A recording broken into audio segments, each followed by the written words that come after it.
Man, ini penonton Japri, bisa gak lihat peserta yang ada di ruangan yang giginya ompong man gitu. Tepuk tangan dulu dong. Sekali lagi tepuk tangan. Ya Mbak. Assalamualaikum warahmatullahi wabarakatuh. Alhamdulillah, wa syukurillah saya dikasih kesempatan ke sini. Intinya setelah saya menjadi pasien RDAY, kita harus berusaha bagaimana caranya membuat takjub kepada Allah. Walaupun kita di antara semua anugerah yang kita miliki, itu harus kita nikmati dulu, disyukurin dulu, disadari dulu kalau saya berarti saya kurang ke Allahnya.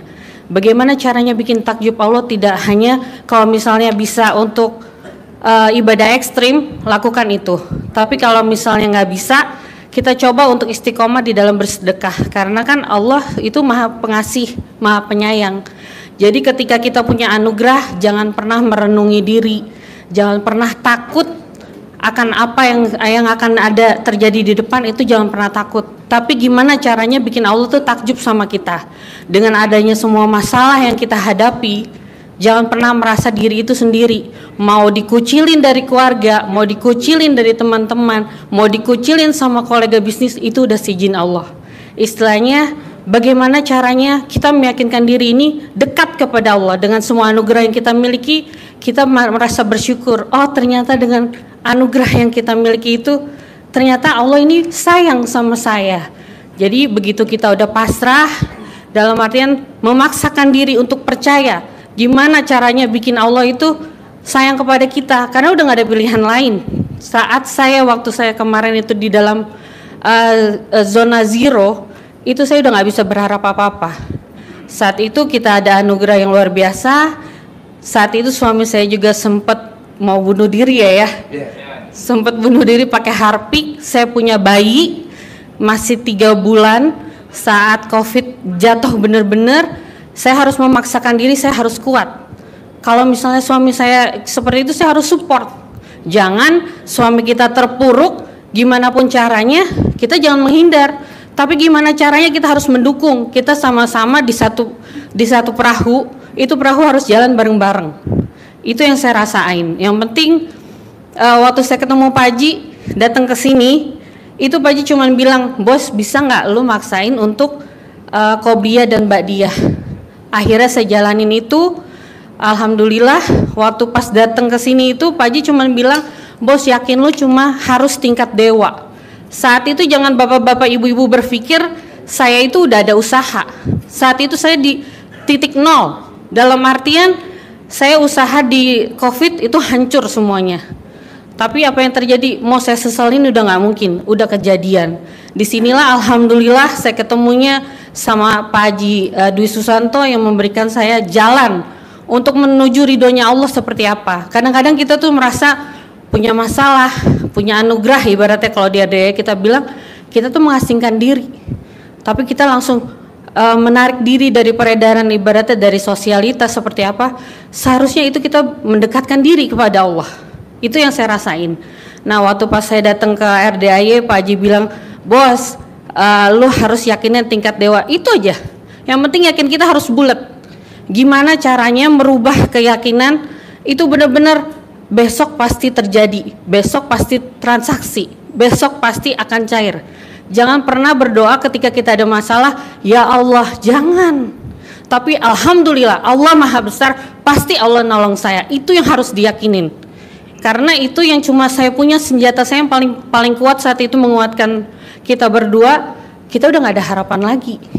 Ibaratnya semua hati manusia itu Allah yang ngegerakin. Allah yang Maha Kaya, Allah yang Maha Rahman, Allah yang Maha Rahim. Pasti ketika kita udah berserah diri ke Allah, bikin takjub Allah, nggak ada yang nggak mungkin. Apapun di dunia pasti dikasih sama Allah ketika Allah ridho sama kita. Itu yang saya rasain. Gitu. Mungkin kamu ada mau nambahin ya? Iya, nambahin dulu, berdua. Gak apa-apa, kolaborasi berdua. Selamat malam. Tepuk tangan dulu dong, yang kencang. Ada yang mau kaya raya nggak? Tunjuk tangan. Janganlah tunjuk tangan udah umum. Angkat kaki.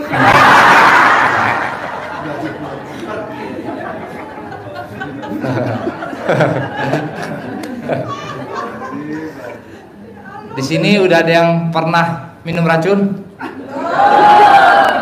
Nanti kita siapkan. Nah, itu tandanya masalah apa atau anugerah ibu dan bapak dan ibu belum seberapa dengan saya. Ya. Saya bukan ahli ibadah. Ya. Masih jauh kalau disebut dengan ahli ibadah. Mungkin bapak dan ibu lebih kuat imannya daripada saya. Seharusnya Allah lebih mengabulkan bapak dan ibu. Tapi itulah Allah yang maha adil. Ya. Saya bukan ahli ibadah, tapi Allah kabulkan dalam waktu 3 bulan. Dengan cara apa? Kalau kita ukur pakai logika, semua ini nggak masuk akal, tapi masuk dalam rekening. Oke. Saya nggak mau menggurui, tapi saya akan berbagi.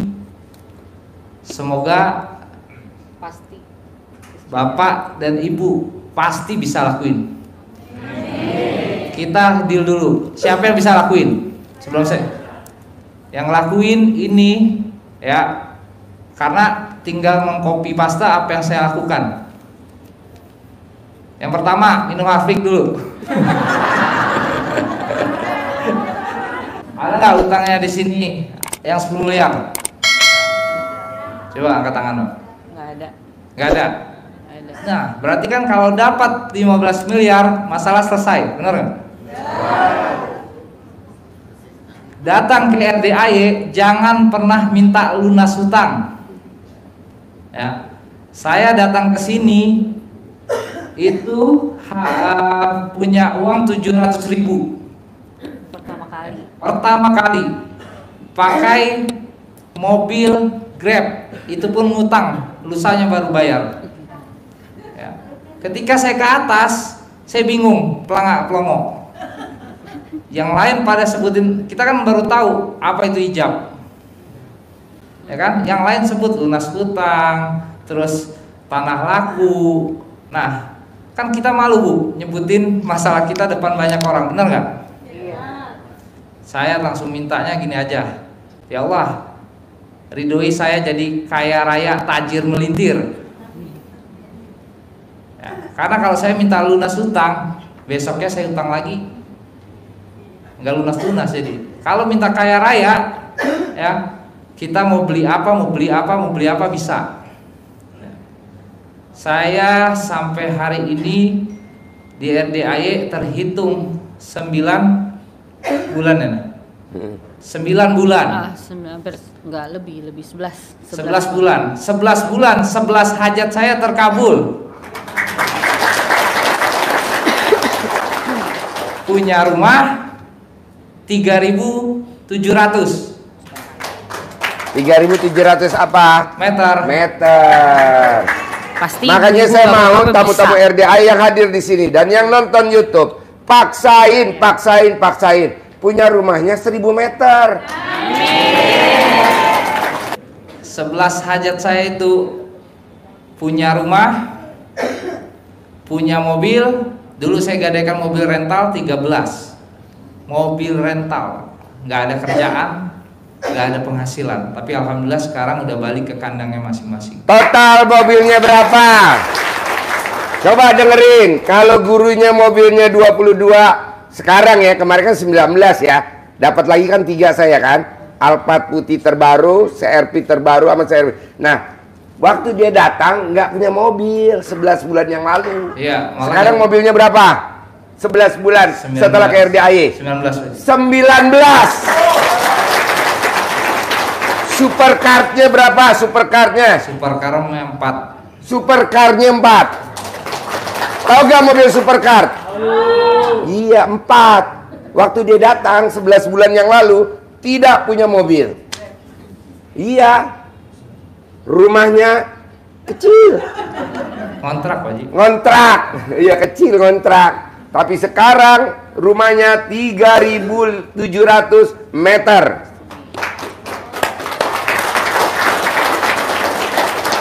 Mobilnya 19, supercar T4.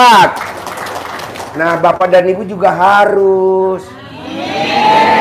Dulu ngontrak rumahnya pasti dempet. Sekarang 3.700 enggak dempet. Waktu datang, dia lihat gurunya punya kolam renang. Sekarang udah punya kolam renang di rumah 3.700. Wow. Ibu mau gak seperti Mas Abi dan Balisa? Ibu mau gak seperti Pak Kiai? Tuh, coba dengerin lagi. Bos, motivasi lagi, Bos. Nah, saya nggak punya kerjaan Pak. Jadi kalau saya pikirkan lewat logika, semua yang saya dapat ini di luar logika. Ya. Nanti saya akan praktekkan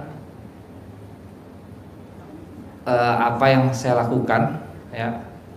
Tapi kalau memang kan Bapak dan Ibu mau terkabul, copy paste saya dan mintanya sabdanya Pak Haji. Ya, karena saya bukan guru yang harus menggurui Bapak dan Ibu. Waktu itu coba kasih tahu Bos. Bos hajatnya ke RDAY waktu itu uang berapa? Terus saya ngomongnya berapa? Ya. Dan cairnya berapa? Coba biar termotivasi. Jadi awalnya saya datang ke RDAY itu bawa uang 700.000. 700.000 pakai Grab, malam itu jam 11. Ketemu, ini saksinya masih ada nih, Pak Nur. Gitu. Yang jutek waktu itu. Pak Nur nih yang duduk, yang mukanya jutek. Jutek gak mukanya? Tepuk tangan.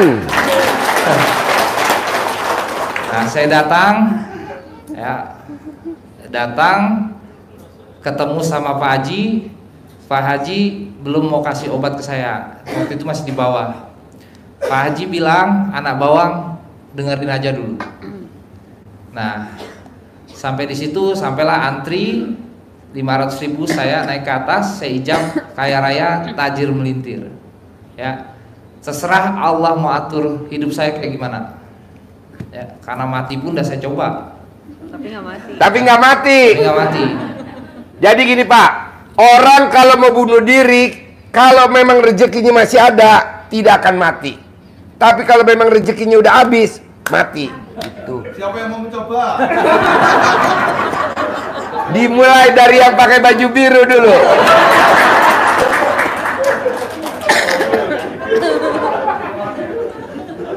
Ntar tanya Pak Kiai, bener gak Pak Kiai? Kok orang bunuh diri kok nggak mati? Ya karena rezekinya masih ada. Kalau udah habis pasti. Makanya Bapak dan Ibu, buat apa bunuh diri? Nanti nggak akan masuk ke alamnya Allah, masih gentayangan. Terus kita blow on, didatengin sama orang pintar, mau gak nih saya ritualin biar nggak gentayangan? Ya kalau belum rezekinya belum masuk, kalau belum waktunya, gitu. Yuk lanjut. Nah, setelah 500 itu saya sedekahkan, saya minta kaya raya tajir melintir. Besok waktu saya konsultasi sama Pak Haji, saya punya proyek yang udah 4 bulan terasa halu.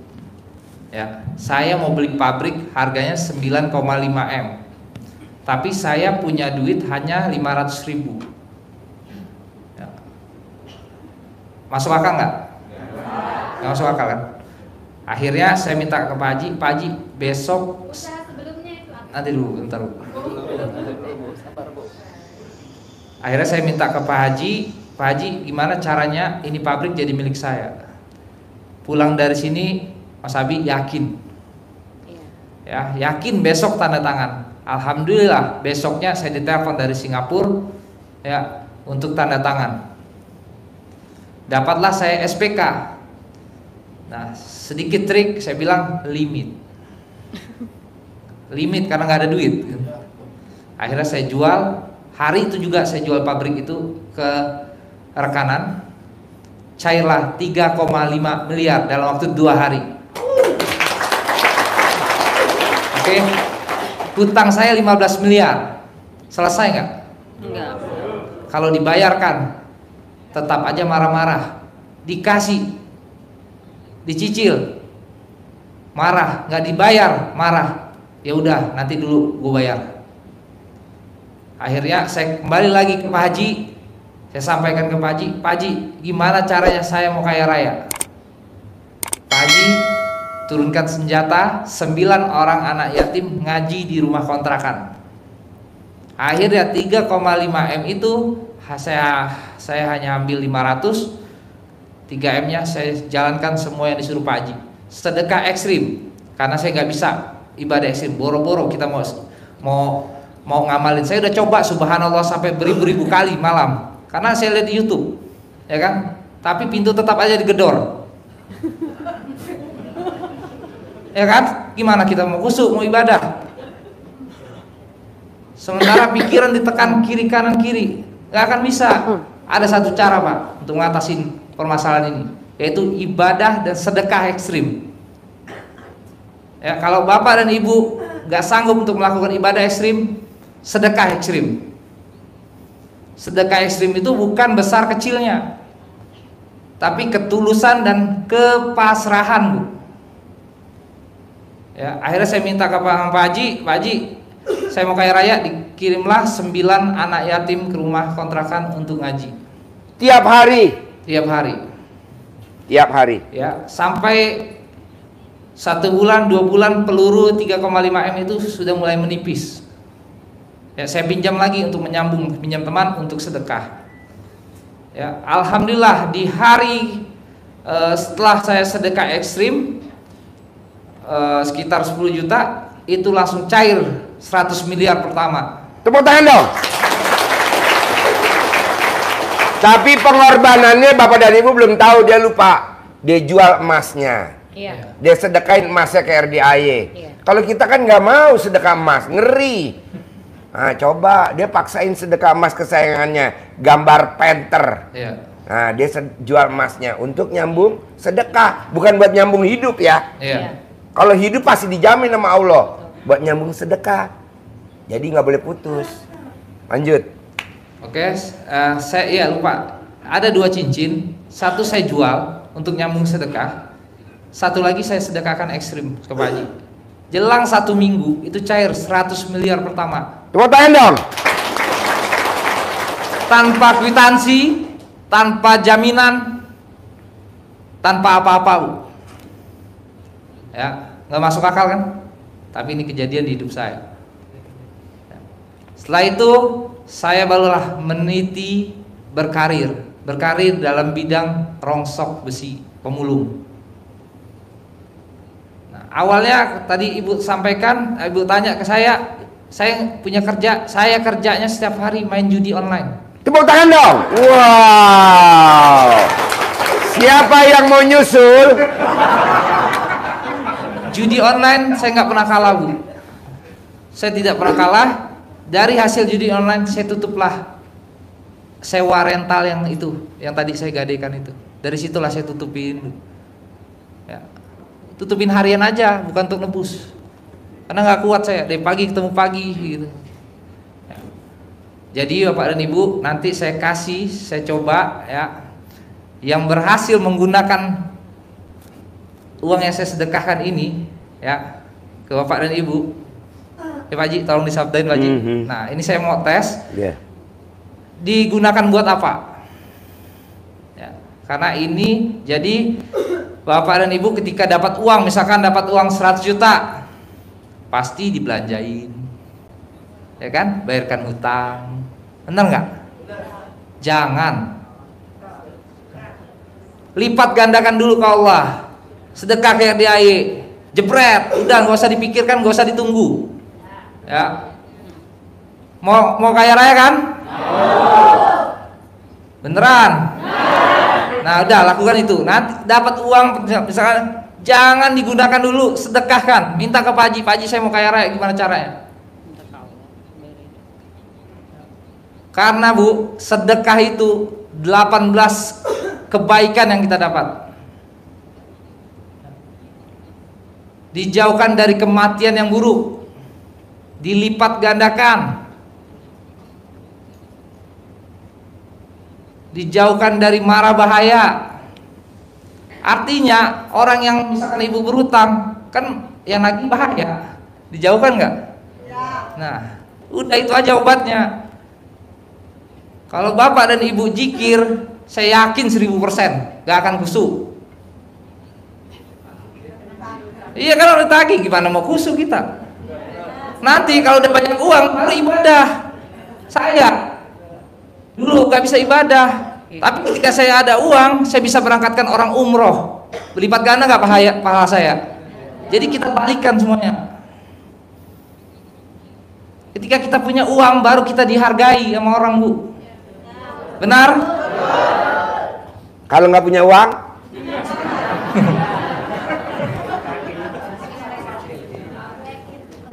itu. Ketika kita banyak uang, barulah kita hijrah. Sekarang mau hijrah, gimana ceritanya? Kiri, kanan, depan, belakang. Nah, saya tes ya. Coba dari ibu. Saya kasih uang ibu. Kalau saya tanya ibu nggak bisa jawab, saya tarik lagi uangnya sampai ada yang bisa dapat. Oke, Haji, izin Haji. kasih 1000 aja. Nih saya datang ke RDAY bawa uang 500.000, 700.000 kan, 500 saya sedekahkan. Nah, ibu yang pakai baju hitam, ini 500.000 Ya. saya kasih ke ibu. Ya. Ibu mau gunain buat apa? Bersedekah. Ya udah nih, ambil sedekahkan ke RDAY. Terima kasih. Dah.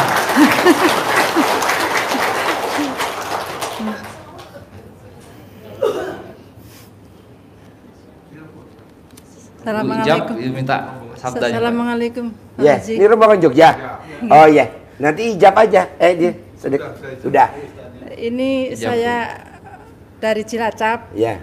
Saya Ngomongnya pakai bahasa Cilacap nggak bisa? Oh, ya. Bahasa Jawa ngapa? Ya. Ya, saya Deketin Mike. kula mriki saking Cilacap memang kepengin sugih.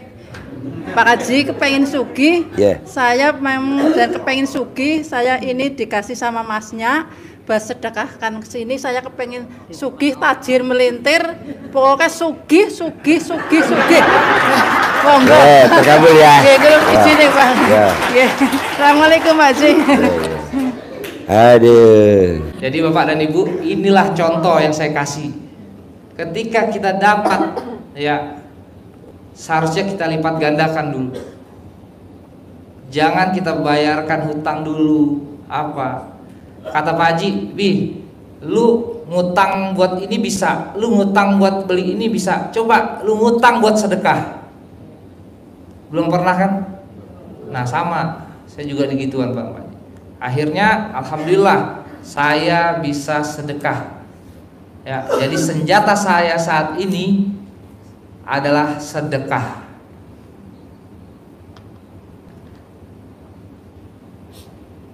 Jadi ngerti Bapak Ibu?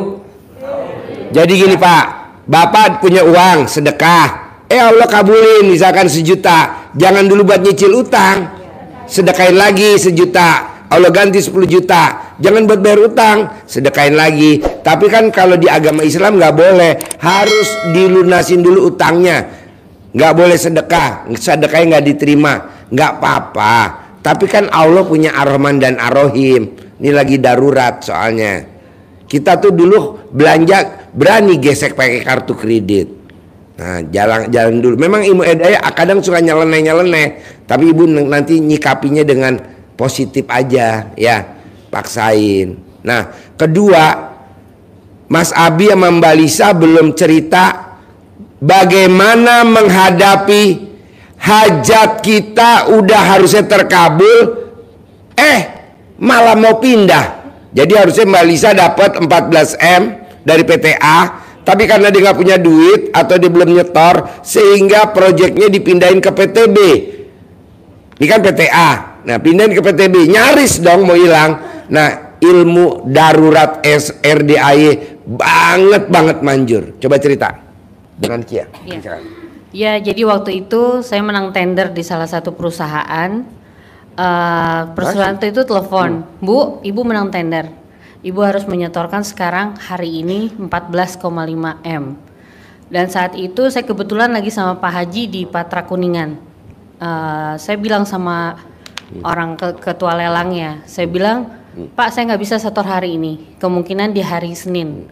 Lalu ketua lelang itu bilang, nggak bisa, Bu. Kalau gitu saya pindahkan ke pemenang lelang selanjutnya. Akhirnya saya ngomong sama Pak Haji gimana caranya Pak Haji?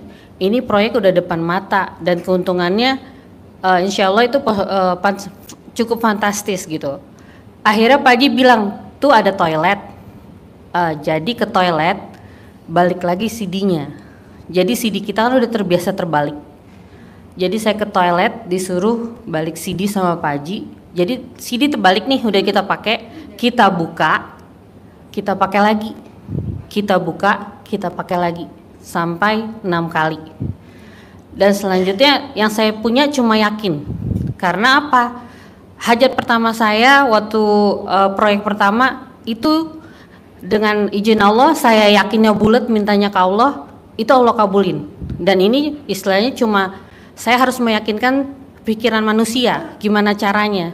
Jadi dengan ilmu RDA yang CD terbalik, itu alhamdulillah dalam waktu 40 menit saya telepon lagi, gimana Pak, mau nggak ini dibayar hari Senin, bisa nggak? Karena kebetulan waktu itu long weekend. Dan akhirnya Bapak itu bilang, oh ya udah Bu, nggak apa-apa, saya tunggu sampai Senin. Jadi semudah itu. Tepuk tangan dong. Itu. Jadi kalau Bapak dan Ibu udah meraktiin ilmu RDAY, soalnya dalam dibalik BH dibalik, Bapak dan Ibu kok nggak ada pembuktian bahwa kita yang menang? Ibu ke toilet, copot lagi cara dalamnya, pakai lagi sekali, copot lagi, pakai lagi, copot lagi, 7 kali kan, baru sekali tadi, kurang 6. Nah nanti setelah udah pakai, itu yang sana bergetar hatinya. Akhirnya iya boleh, tuh dasarnya. Jadi selama saya menjalani ilmu RDAY yang saya rasain tuh, ketika saya mencoba mengistiqomahkan diri sedekah tiap hari, itu nggak bikin kita rugi, nggak bikin kita miskin, karena udah janjinya Allah. Jadi apa yang sudah dijanjikan Allah kita harus percaya. Jadi kan ini kan kita nggak ada, istilahnya nggak ada unsur keterpaksaan, musyrik atau gimana. Ini kan kita minta ridhonya Allah. Gimana caranya kita nyari ridhonya Allah sementara kita sendiri nggak yakin. Untungnya alhamdulillah Pak Haji kan ilmunya tuh mudah dimengerti dan nggak bayar juga. Ibu-ibu, bapak-bapak mungkin ada yang pernah ke dukun atau kemana, itu jangan pernah dilakukan lagi. Lebih baik uangnya dipakai buat sedekah, karena sedekah itu bisa melindungi kita dari semuanya. Ketika kita istiqomah dalam bersedekah, insya Allah itu semuanya jalannya lempeng, gampang aja. Apa yang ada di masalah kita jangan pernah berusaha gusar atau gimana, pasti nanti Allah yang selesaikan. Yang penting ibu dan bapak keyakinannya harus kuat. Apa yang udah terjadi jangan pernah disesalin, udah seizinnya Allah, udah murkanya Allah. Mungkin bagi kita harus sadar diri, apa nih yang saya kurang kepada Allah. Kalau itu yang saya rasain. Jadi saya di sini juga nggak menggurui, saya mencoba membagi apa yang saya rasa saat saya kemarin jatuh. Dan saya yakin bapak-bapak ibu di sini pasti bisa dan pasti bisa. Jadi jangan pernah iri sama kesuksesan orang lain.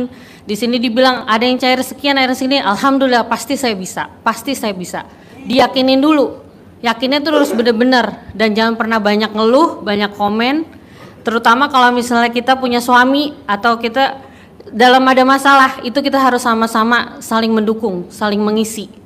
Kalau misalnya kita bisa sedekah, ayo. Kalau bisa ibadah ekstrim, lakukan. Jadi jangan pernah merasa sedih, nggak boleh murung, itu benar. Sifat 18 memang nggak pernah bisa hilang, tapi setidaknya kita minimalkan. Itu yang saya rasa, gitu. Ya. Nah, jadi gini Bu, salah satu penyebab hajat kita belum terkabul adalah dosa Bu. Nah,